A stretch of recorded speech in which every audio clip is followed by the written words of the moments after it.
Our speaker today is Sylvia Mahoney, a fifth-generation Texan.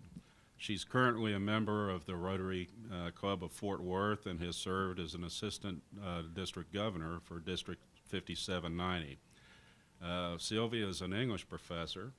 She's previously been the college rodeo coach at New Mexico Junior College, back when that program produced the women's team national grand champions. She was a founder and the first executive director of the Lee County, Texas Cowboy Hall of Fame, serves on the board of trustees of Vernon College, and is also executive director of the Vernon College Foundation.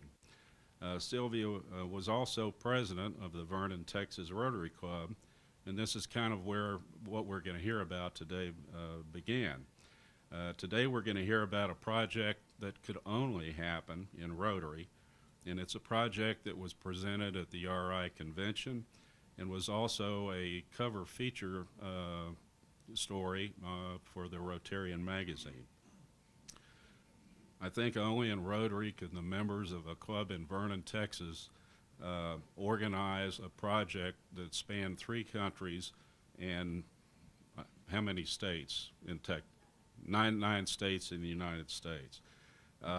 Fabulous thing, and we're going to get to find out the background behind the surprising fact that the genetic background of most of the cows in the cattle industry in Texas can be, or in Canada, can be traced right back here to Texas. So without further embellishment, please join me in giving Sylvia a warm Dallas Rotary Club welcome.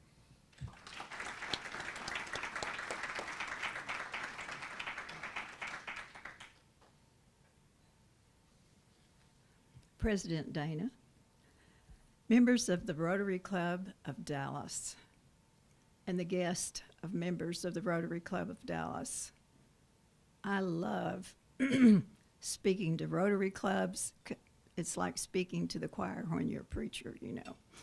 It's, and thank you to Charlie Morley. I met Charlie at a Rotarian's funeral. And while I was there, found out we had a common interest in cattle trails. And that worked right into what I needed when we had a rededication of a post in San Antonio in October. And I looked at, I'll tell you all about this a little later in my talk, but I want to thank Charlie for opening the door for me to invite him to come so that I could put on our program people from 3 Rotary clubs in Texas that the membership is more than 1,000 members. I think that's something to be noted. Of course, Rotary Club of Dallas is number 1. And coming to speak to you today has been on my Rotary bucket list. And I thank you for inviting me, Charlie. And meeting Charlie at a funeral, and this is not disrespectful, this is honoring a Rotarian. This Rotarian was even working for Rotary, and he was deceased. So it doesn't stop when you die, and your foundation lives on. But I just want to say to you, you think about 1911 when your club was chartered. Now, all of you that are visiting today considering becoming a Rotarian, I hope I can convince you it is the greatest organization on earth. And you can go anywhere in the world, and you have friends there you haven't met if there are Rotarians there. And it's amazing. It's a different kind of friendship. They trust you, you trust them immediately. But I'm not going to continue talking about that. I just want to say this about your club. Your club folded into the Great Western Trail because 18 years after the last herd went up the Great Western Trail, your club was founded. Think about how many years your club has been working for service above self, creating friendships, guided by the 4-way test. think about the good your club has done in that many years. And it's just amazing. And you can get anything done with Rotarians. Thank you, Charlie. I want to tell you about how all of this got started. The Great Western Trail, how many of you have ever heard of the Great Western Trail? Probably some of you because you read it in the program. Thank you for that, and thank you for being here. And I say that not because the Chisholm Trail, everybody thinks every trail is the Chisholm Trail. And the Great Western Trail was 2,000 miles long. It was longer than any other trail. It was active for 19 years, more years than any other trail. It carried 6 million head of longhorns and 1 million horses north, and nobody even knew about it. Now, why is that? Because they didn't have Dallas or Fort Worth. And Dallas and Fort Worth always print their news and know what's going on. The Great Western Trail went west across the prairie lands, and there were no towns, no newspapers, maybe a town like Dodge City, and they were busy doing other things. And so it was just unknown. And 2 Oklahomans came down to our Rotary Club in Vernon, and I was a member of the club then. It's a town of 11,000. And they challenged us. Now think, we're Texans. Oklahoma challenged us to mark Texas. They were marking Oklahoma. Now, we said, sure. Of course, it was more than 600 miles across Texas to mark it, and it was less than 300, but we thought it was reasonable. And the club appointed Jeff Bearden, who is a Davy Crockett reenactor. He had a chuck wagon and mules, and me. So we thought, what are we going to do? And then we said, well, there are 20 counties in Texas. Most of them have Rotary Clubs. And it is amazing how well that worked. The Great Western Trail was unknown. One of the reasons for it was because it had many names, many segments of the trail, and no one had ever needed a name for all of the trail, really had not recognized it, where it came from, and went across 9 U.S. states into Canada. So, and many of the names were generally, the name of it was the next supply point where they were going to be. So we decided we'd start calling Rotary Clubs in those 9 counties in Texas, starting with Brownsville. And we didn't have anybody say no. When you ask Rotarians to do something, and it's about their own land and their own town and their own history, and the reason we continued with it when we realized that this was our Texas history, but it was shared with 9 U.S. states and 2 other countries. Now that's important history. So it's called one of the longest, if not the longest, cattle trails in the world. And our project has been identified as the most amazing public research project in America. And it is, the only way it could have ever been done is through Rotary. Because when you take that many miles and you try to do research, it would have never happened. This trail would have just never happened because you can't get 1 person or 2 people to do it. But you can get Rotarians who it is their land. It is their history. And it worked quite well. Now, I'm going to tell you some secrets of history. The trail was unknown. There were no books written about the Great Western Trail. And I told you one is location, but the other at the time was an academic reason. Now, J. Frank Dobie taught history at the University of Texas in the 1920s, and he went to the history department and said, I would like to do some research on cowboys, longhorns, and cattle trail. And they looked at him and said, those are not subjects that are worthy of scholarly study. So he left and went back to run the ranch, but wrote so many books and became famous they hired him back. And so sometimes you have to take a trip around to get back to where you want to be.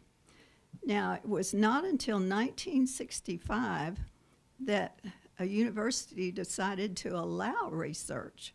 And Texas Tech University allowed Jimmy M Skaggs. They approved his request to write his thesis. He was a history instructor, and he was also the archivist. Now, remember that. They have a great archives at Texas Tech, and he ran it.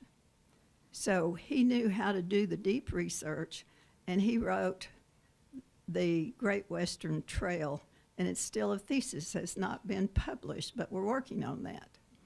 And he called it the Great Western Trail. And he used the name Great Western, and it was based on where the trail ran. If you look at any of the old maps, the states that the trail crossed from Matamoros into Saskatchewan, it's called the Great Plains States. And prior to that, it was called the Great American Desert. That's why no one stopped here. They hurried across going to California and the mountains and the trees and everything, and the folks that stayed are survivors. They're tough. They love the land. I said, anybody can love a tree, but if you can love the plains, you've got it. And Jimmy Skaggs also used a name that was historically used by a buffalo hunter back in the 1880s when he had his 1907 memoir published. He called it the Great Western Cattle Trail. So it's a very authentic name. Now, there are some more secrets. Sometimes people decide for their own personal reasons, sometimes fame, that they want to change some history. And this looks like a tombstone there, north of Vernon, in a little roadside park, says P.P. Ackley, the Chisholm Trail, and it has longhorns on it. Well, P.P. Ackley lived in Enid, Oklahoma. He made money in oil. He went up the trail very briefly one time, and he became the authority on the trail, you know. And he decided he would mark Texas the Chisholm Trail, which he put metal signs on it, and that was okay, it was right. But then he decided he wanted to become the daddy of the Longhorn Chisholm Trail, so he started changing and putting signs out on the Great Western Trail. And he put this one in the roadside park. In fact, he asked a family there if he could put it there in 1931, and the family agreed. And when we were marking the trail with these white posts, we went to ask the family if we could move the erroneous, it's not the Chisholm Trail, to our Red River Valley Museum in Vernon, and they said, "You gotta be kidding. This is the Chisholm Trail. You're wrong." So we set our post there, and they stand side by side as a record to fake history and real history. Now, Ackley didn't stop with that. The Old Time Trail Drivers Association, which is headquartered in San Antonio, decided they would set the record straight, and they wanted to put a monument at Doan's Adobe. And P.P. Ackley was there, and he said, "I'll pay for it. I'll give $1,000 for this monument." That was 1931 money. And he had all the brands of the drovers on the other side, but when they unveiled it that day at Doan's, Longhorn Chisholm Trail was written on the back. And the Doan sisters were furious, as well as Saunders and the association. And Ackley said, if you don't like it, give me my $1,000 back. 1931, that's a lot of money. And he said, you can change it. Well, there are always ways to do other things. Someone decided to make the sisters happy. You see that little slice out of the sign? Somebody cut it out one night. And the wrong name disappeared. And I'd like to stop and talk to you about Longhorns and Cowboys and the legend. You have to know what you're doing to be able to do that. It's not easy. You have to have the right saw, yes. But I don't have time to talk about this. Let me finish and then I'll answer your questions. I'm kind of running on time here, and I have a lot to say. Our president, Teddy Roosevelt, helped make the legend of the cowboy because he came west and he bought a ranch in the Dakotas. And when he had too much going in the presidency, he'd come to the Dakotas for solace. He came out, his mother and his wife both died one Valentine's Day. And he left and went to the Dakotas for solace. But his two friends, Eastern friends, one of them, and I'm sure all of you know Frederick Remington, a famous sculptor. He made this Bronco Buster, and the Rough Riders presented it to President Teddy, and it now sits in the Oval Office. And sometimes when you're watching TV, you can see that when they're focused on the Oval Office. And his other friend, Owen Wister, was his roommate at Harvard. And Owen Wister wrote this book, The Virginian. And if you like to read Western things, it was 1902. And it's a great story about the horsemen of the plains. And it's the first classic cowboy novel. And as you see, art and literature help define what we remember, don't they? They capture it. It's somebody's idea of it. It's very important. The two trails, the Chisholm Trail and the Great Western Trail. And you know the history of the Chisholm Trail and the tick fever and the problems with that. But these two trails revitalized the economy in Texas, devastated economy in Texas and through the Great Plains. And it revitalized it and started the cattle industry. And today, Texans are still very proud and dependent on the cattle industry for Texas. Now, the Chisholm Trail started with this entrepreneur, Joseph McCoy. He was from Illinois, and you know, we are very dependent on entrepreneurs. And he looked out, and how he knew all this, I don't know. He didn't have the internet, didn't have a telephone, didn't have a car, but he looked out and he saw and knew Easterners were eager to put a steak on their plate. And he also saw South Texas had all of these young Civil War veterans coming back to South Texas, and there were no jobs. And there were millions of free-ranging longhorns that had just been left when everybody left during the Civil War. And he recognized a new form of transportation, the railroads. And he put all of that together. And he went to Kansas and asked, they hadn't even driven the Golden Spike yet. And he asked them to build a spur line in Kansas. And they laughed at him, why? And he said, for those cattle in South Texas. He said, how are you going to get them here? And he said, they're going to walk their product up here. So he sent flyers and word of mouth to South Texas, and he said, walk your cattle up here and put them on at our railhead, and we'll send them back east. And the Easterners were eager to buy the beef. But, of course, the tick fever was a problem. Now, you put a trail ride together, you had to have at least 13 people to do it. You had a trail boss, a cook, a wrangler who took care of the horses, and you had to have about 7 horses for each drover because they wore them down and going north, and they had to trade out because they were out there all the time, slept, rain, snow, whatever. They slept and had to take care of their horse, their transportation.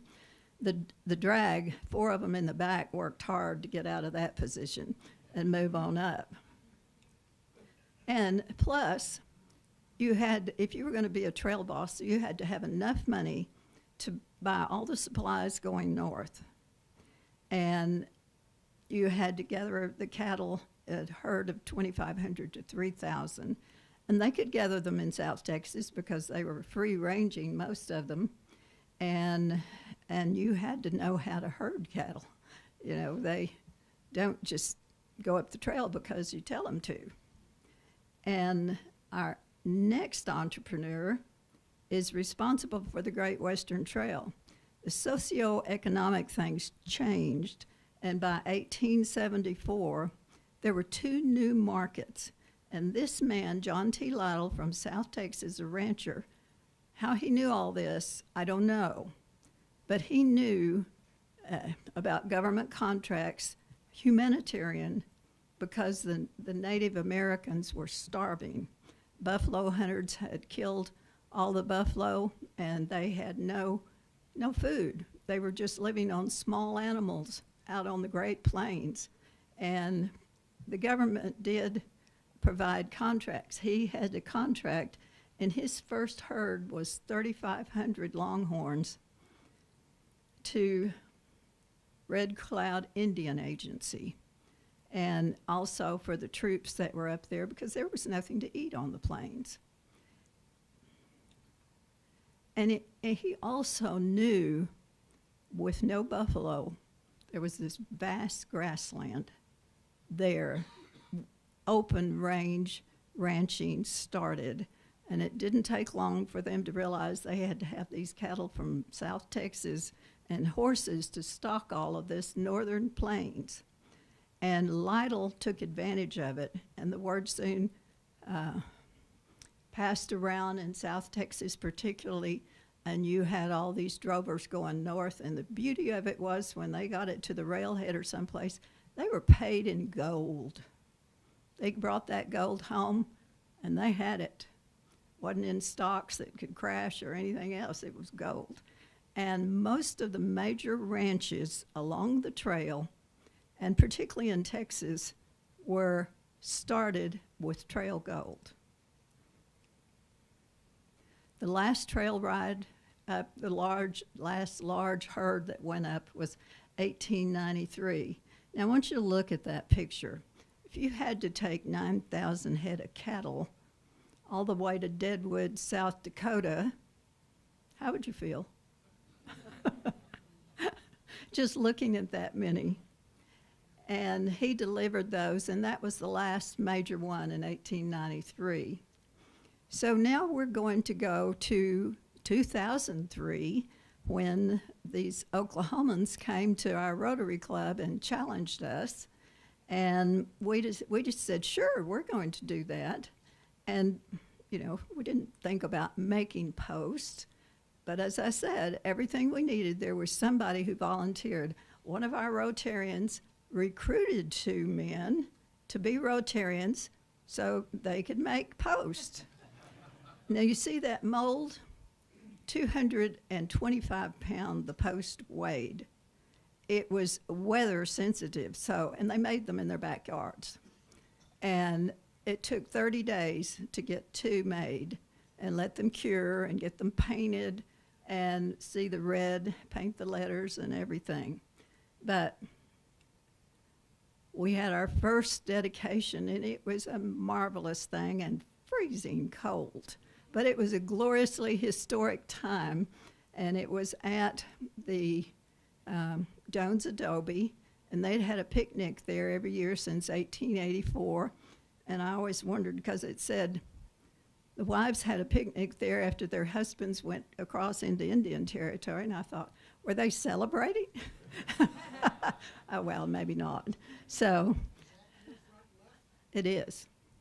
So, and the two men in the center, one's an Oklahoma senator and the other one was our state representative, and they wore these great coats and rode in on horses, and the senator from Oklahoma carried, the wagon came behind him carrying the post, and they set it up there, and it was just an outstanding time, which just fired us all up. It was so good. And so the next one, Bandera, Texas, South Texas said, come down, we want to dedicate a post. And when we went down there, they had put together a trail ride to Dodge City, and they had 50 wagons and 100 outriders, and they came by the post on their way to 48-day ride to Dodge City. And so what did we do? We let them get nearly to Dodge, and this is Jeff Bearden. We were co-chairs. He got his chuck wagon and mules out, and we all headed to Dodge City. And we went in, and like Rotarians are just amazing people. We got the chuck wagon and got there. The Rotary Club president, who was responsible for the dedication, was also a state representative. She popped out her cell phone, called for a police escort. She got up shotgun and rode down Wide Arc Boulevard to this El Capitan, where the post was placed there at Front Street in front of the lead steer. It was a grand time there, too.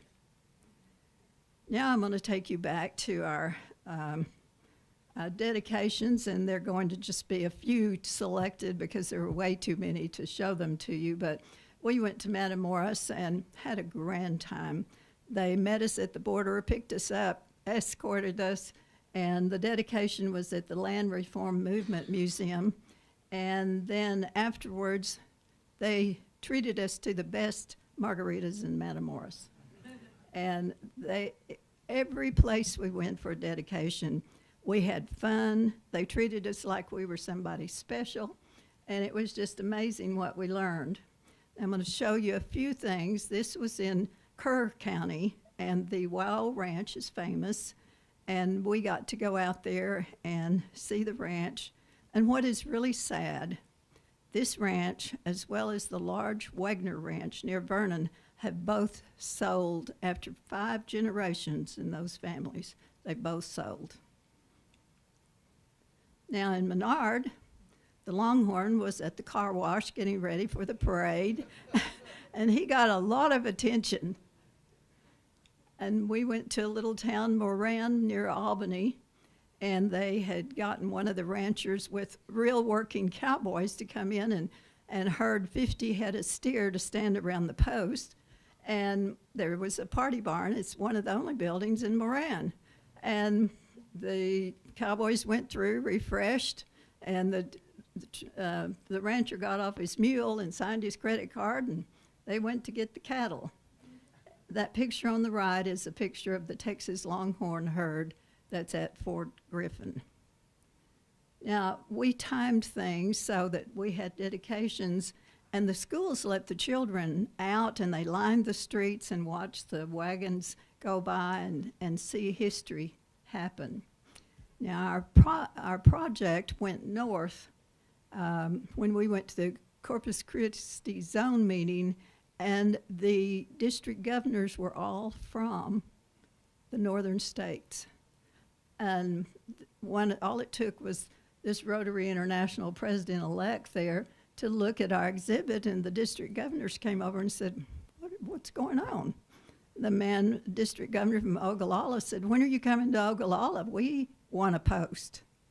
Well, we went home and told our postmakers, and they balked. And they said, but we can have some molds made, take posts up there. And we did, and we emailed all of the other Rotarians in the other states and said, come get your post and your mold at Ogallala. And they put on quite a production for us there. And you see the posts, the molds, and the Boy Scouts there going up the steps. And it was foot of Boot Hill Cemetery, lots of history there. The famous Haythorn Ranch. And they dedicated the posts at the North Dakota Cowboy Hall of Fame. You see the post, and they put up flags for all of the Great Western Trail states and the 3 countries. And we promised we'd be there for the dedications. And 3 of us from Texas left and got into one of the worst blizzards on May 1st they'd had in years. But we told them we'd be there. And we did make it. We were the only people on the road from Rapid City up to Medora. And the governor was speaking. If I can show you him. He's back there, 3rd from the left. The Rotary District Governor had his conference there. But that white on the screen is snow. And we stayed 3 hours, got in our car, went east, got away from where they were closing the roads, and went back to Texas. But it was worth it. Now, I wished I could stop and tell you all about Val Marie, Saskatchewan. When we went there, we said, we're in Texas. They have to be in Texas. It was a grand place, population 450 people. And the yellow scarves of the Regina Rotarians who gave the post and the history plaque. And now to Miles City. This is where Gus died, in Lonesome Dove. And our Great Western Trail is in competition now with the name Lonesome Dove Trail because it is the Great Western Trail they went up. But that's okay. They had a job in Lonesome Dove to keep a promise, and we like thinking about that.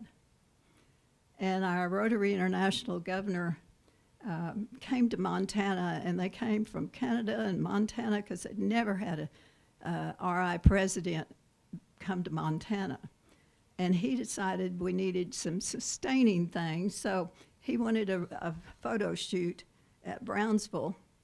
And so later we planned that, and we celebrated our 3-country cattle trail history.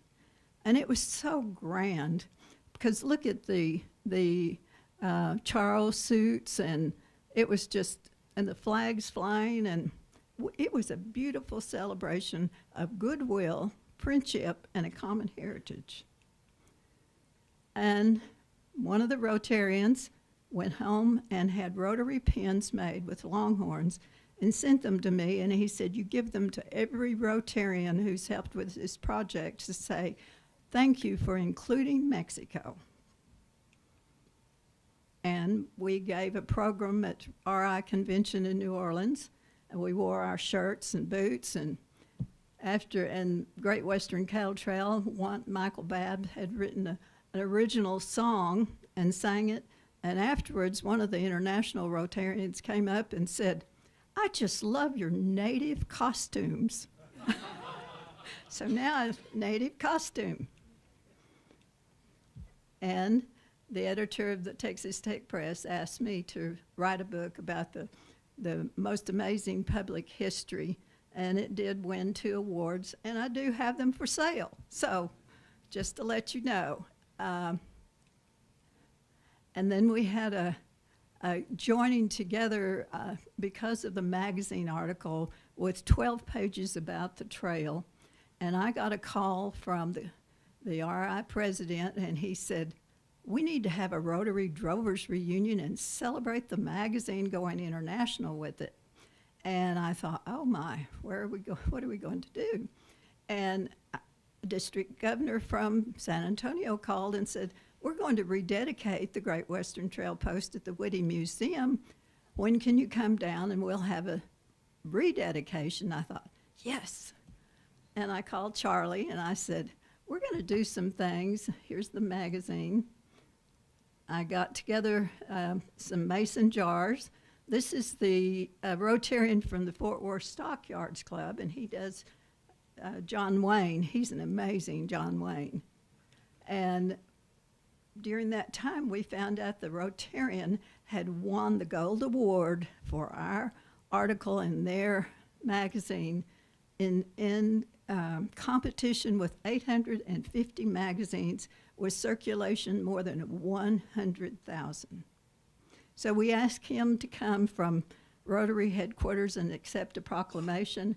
And then we decided, since we'd gone up the trail and there had been a congressional bill passed and had been completed, it was passed in 2009, completed in 2016, that it was still on the desk of the Secretary of the Interior.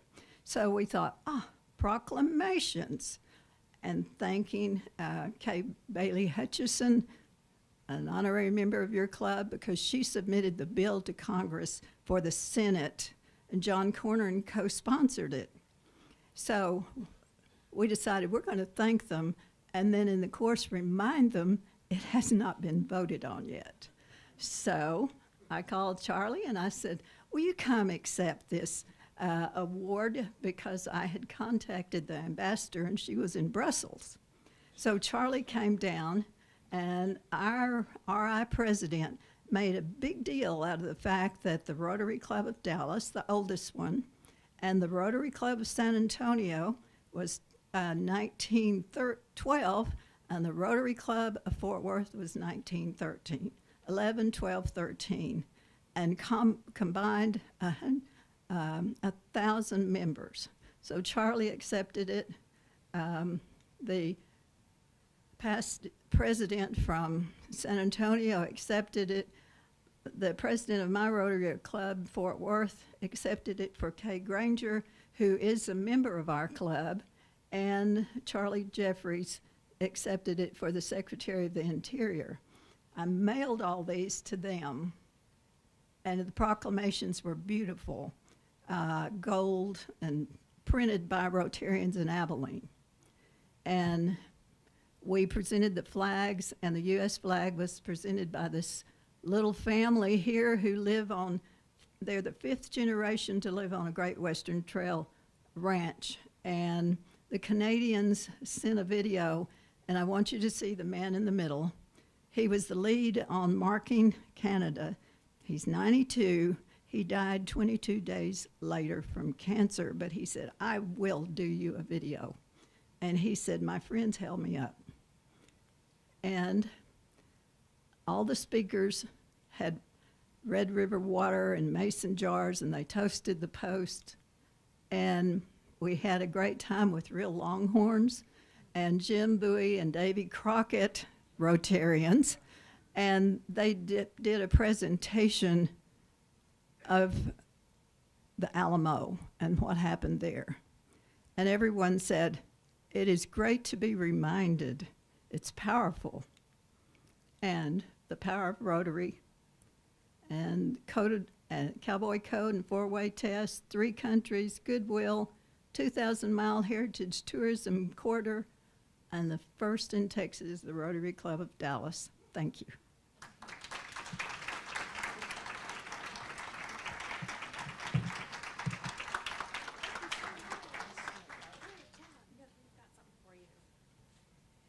Sylvia, thank you for that great presentation. I wish we had a little more time. Can you stick around for a few questions if people would like to ask you questions?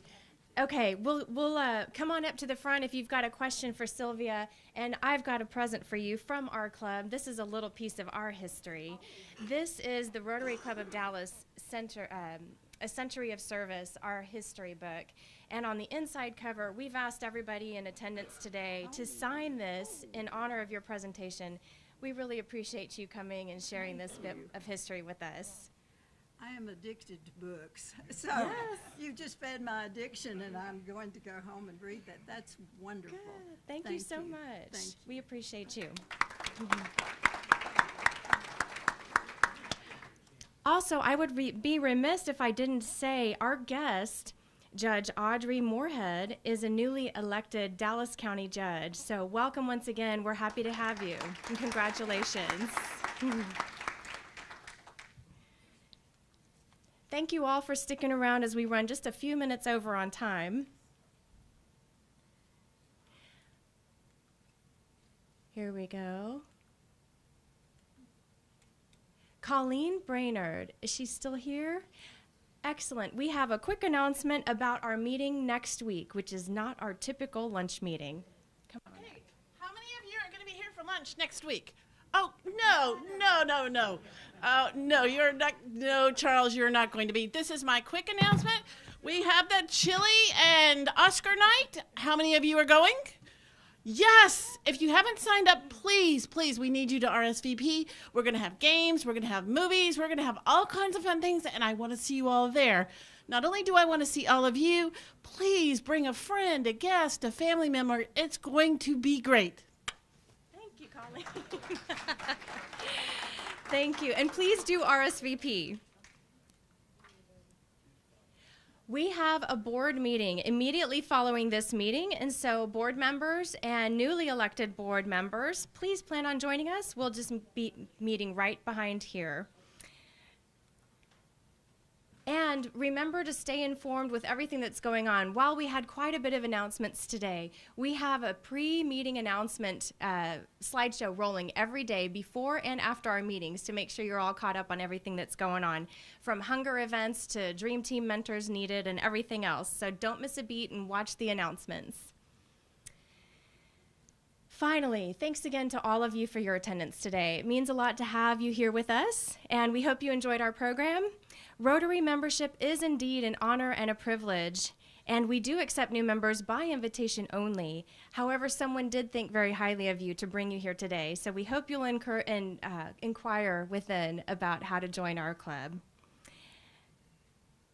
In closing, Rotarians, please stand and recite with me of all the things that we think, say, and do. First, second, third, fourth, and this is our four-way test, but we do have a fifth here at the Rotary Club of Dallas. Is it fun? Yes, it is. Thank you very much for your attendance. We are adjourned.